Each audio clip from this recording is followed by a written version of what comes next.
Firstly, our understanding regarding the situation in general at the Greek-Turkish border is that many people present on the Turkish side of the border have now returned into the inland back in Turkey. And generally speaking, the European Union remains in very strong support of Greece's efforts to manage the exceptional situation. This is also something that has been reiterated in the joint statement of the members of the European Council on Thursday. In this context, the Commission is delivering on our solidarity commitments to Greece, which is also demonstrated by the draft amending budget that we adopted last week.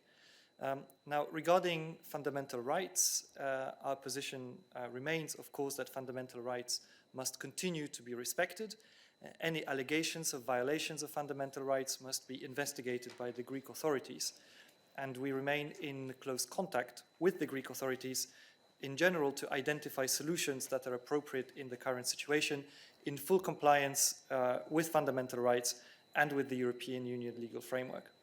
Now, concerning the legislative act suspending the lodging of asylum applications, this is something that Commissioner Johansson addressed with the Greek authorities during her visit to Greece earlier this month. And our understanding now is that the law will expire on the 1st of April, and we are not aware of any decision by the Greek authorities to extend this law.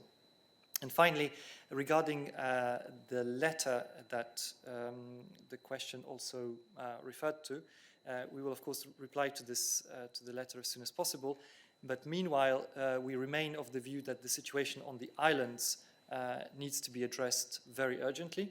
And we are working very closely with the Greek authorities to assist them in managing the situation.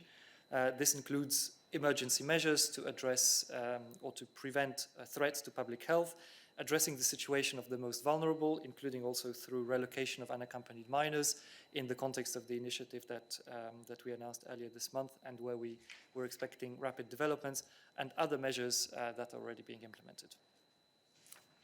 Thank you very much, Adalbert.